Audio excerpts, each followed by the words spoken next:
Salut, moi c'est Soub, 25 ans, et je viens juste de finir mes études. Je voulais tout sauf entrer dans le métro boulot dodo. J'ai donc décidé de prendre mon sac à dos et m'envoler à l'autre bout du monde, en Asie du Sud-Est. Mon objectif est de vous transporter à travers mes expériences et mes galères. Le frérot il dit on est deux, alors qu'on est trois. Le premier pays qu'on va visiter sera la Thaïlande. C'est un pays qui m'a toujours fasciné par sa culture, sa cuisine et ses paysages. Je m'envole donc pour la capitale, Bangkok.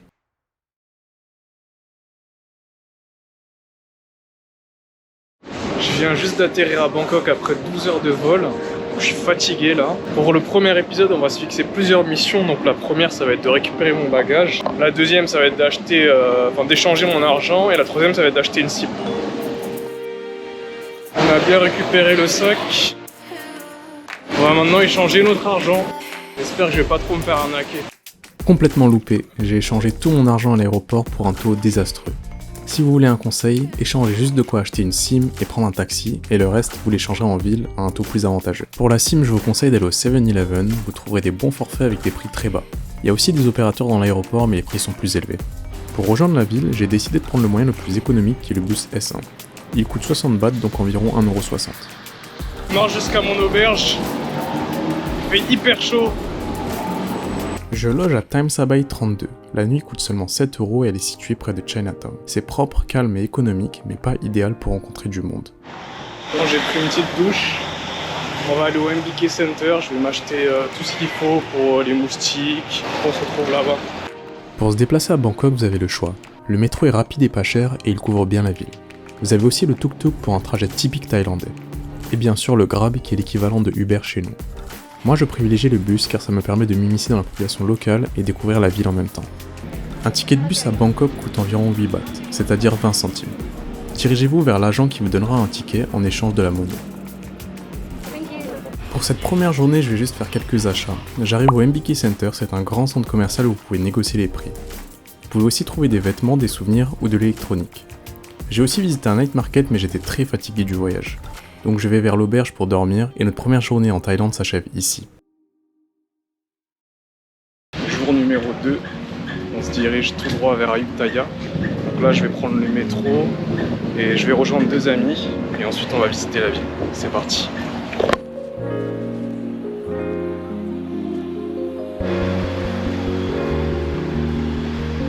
Pour aller à Ayutthaya, direction la gare Bangsu, le ticket coûte seulement quelques euros.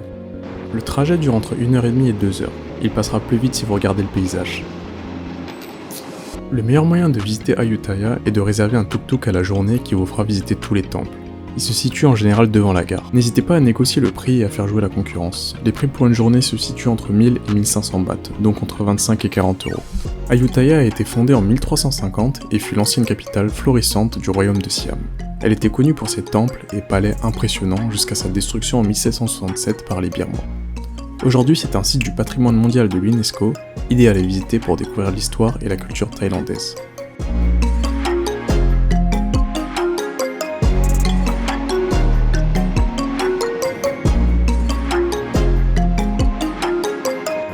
Le soir, je me dirige à Chinatown pour découvrir ce quartier incontournable de Bangkok. Vous y trouverez plein de stands avec tout type de nourriture. La nourriture est vraiment pas chère en Thaïlande, comptez quelques euros à peine pour bien manger. Personnellement, j'ai opté pour quelques brochettes de poulet saté qui étaient délicieuses. La journée numéro 2 s'achève ici. Je n'ai pas beaucoup parlé facecam aujourd'hui car je n'ose pas encore quand je suis accompagné, mais ça viendra petit à petit. Jour numéro 3. Alors là, on va chercher un petit déjeuner au 7-Eleven. Et ensuite, on va rejoindre des potes pour aller visiter un temple, c'est le Wat Po. Et on va faire un floating market. Et après ça, on va faire un petit tour dans Bangkok.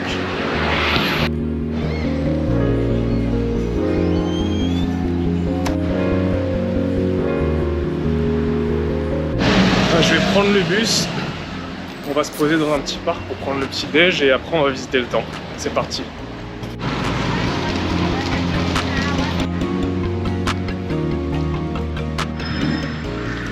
Du coup, on a pris un onigiri. Je crois que c'est maillot thon. J'espère que c'est bon. Je comprends pas là. C'est quoi le concept? Franchement, je l'ai fait à l'arrache. Ça a aucune gueule.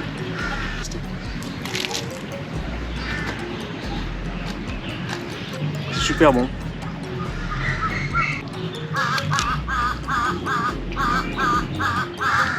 Franchement, c'est agréable d'être dans un petit parc. Bon, le bruit de Bangkok tout le temps avec les voitures, ça fait assez mal à la tête. On va accompagner ça d'un Schweppes à la framboise. Là. Allez, c'est parti.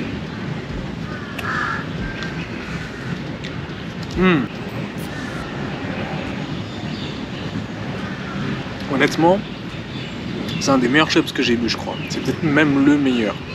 On n'a pas ça en France. On a du Indian tonic qui sert à rien. Alors que là, il y a un magnifique goût framboise délicieux. Franchement, le nigiri était excellent.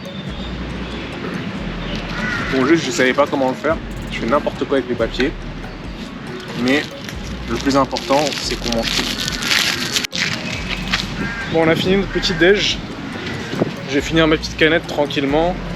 On va rejoindre les potes au temple. Et je vous dis à tout de suite.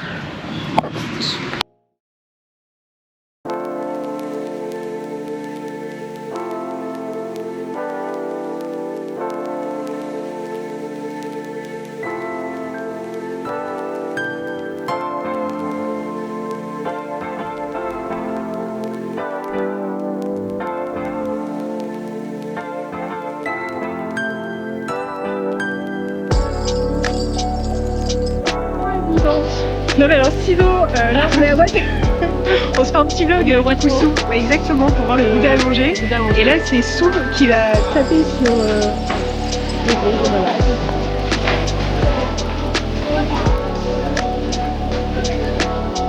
Il y a un nombre pour commander. Ça va être tombé. Et là on fait hurrah.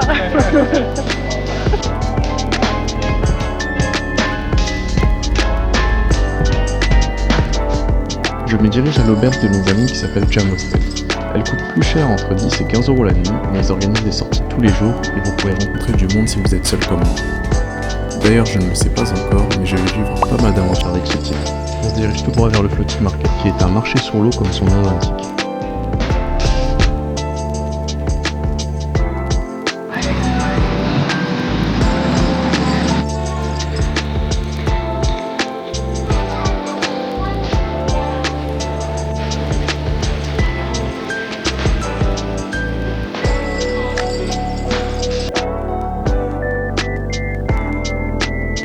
Tellement de trucs à manger.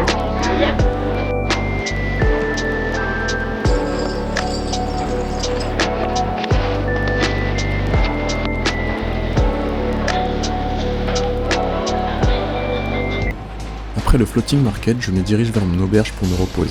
Honnêtement, c'était sympa mais sans plus. J'ai trouvé ça trop touristique et ça vaut pas forcément le détour. Je vous recommande plutôt de faire les marchés de nuit à Bangkok, ça sera beaucoup plus sympa. Le soir, je rejoins des amis à Khao San Road. C'est la rue la plus connue de Bangkok pour ses bars, ses boîtes et pour faire la fête. C'est quelque chose à absolument voir de ses yeux et à visiter si vous voulez sortir faire la fête. Vous y trouverez aussi pas mal de nourriture, notamment les fameux rôtis que j'adore. C'est très populaire ici. Ce sont des galettes sucrées avec les toppings de votre choix. Et je vous recommande le banane Nutella. Bon bah là on a bu des petits coups à Khao San Road. C'était la dernière soirée avec des Allemands qui étaient super sympas. Et là je vais marcher pendant 45 minutes jusqu'au logement. J'espère que j'aurai la force. Après 40 minutes de marche, je suis enfin à l'hostel. Je suis épuisé là. C'était vraiment pas cher. Et la rue était hyper agitée. Mais franchement ça va. C'était une bonne petite fiesta.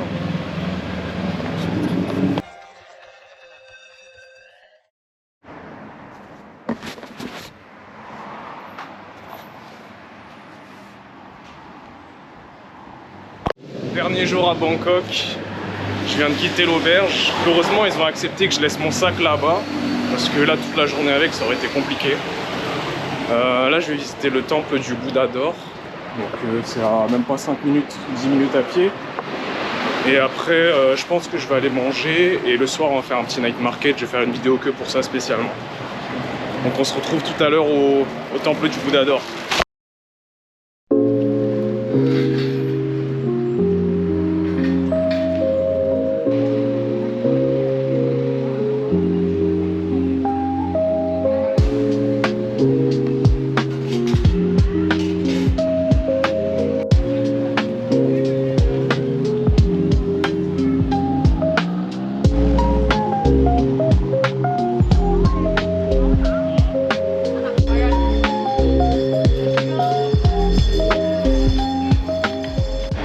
Bon, j'ai visité le Grand Bouddha d'Or. Bon, malheureusement, on pouvait pas filmer à l'intérieur, mais c'était magnifique. À ce qui paraît, il coûte 250 millions d'euros.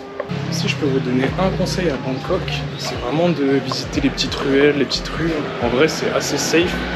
Et c'est là que vous allez le plus découvrir la vie locale. Regardez.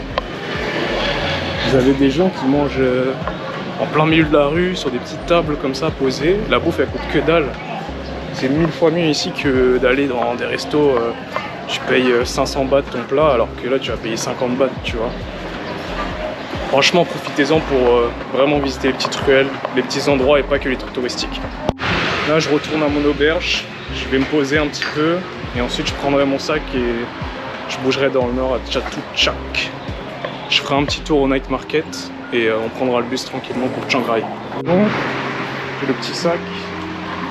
Je vais prendre le métro et on va marcher de Chatuchak. Je vais essayer d'acheter 2-3 souvenirs et après on va aller se poser au parc juste au-dessus, le parc de Chatuchak.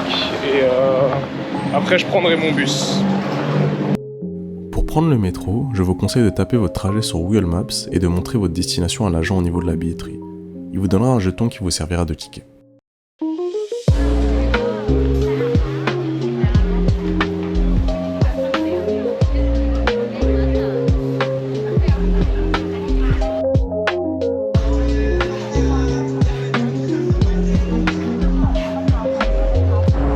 J'ai pris une petite boisson là, menthe, citron, au Chatuchak Market. Et là je me dirige à l'intérieur du parc de Chatuchak. D'ailleurs, pour réserver vos bus, vos trains, etc., tout ce qui est transport, je vous recommande vraiment One2Go Asia. C'est la meilleure application selon moi, la plus fiable, et en plus les prix sont extrêmement bas. Bon, je suis à la gare là, faut que je trouve mon bus. Il y a tellement de bus. 36.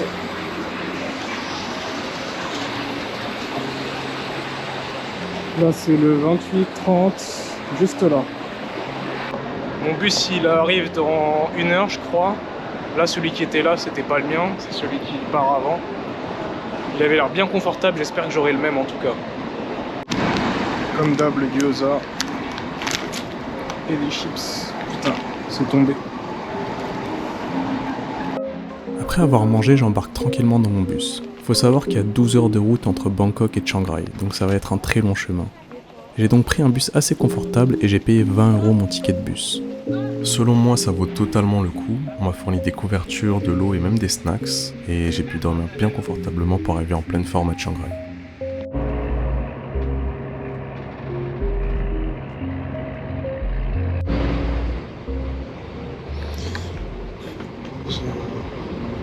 Au milieu du trajet. Je crois qu'on a roulé 5-6 heures. Il me reste l'autre moitié encore.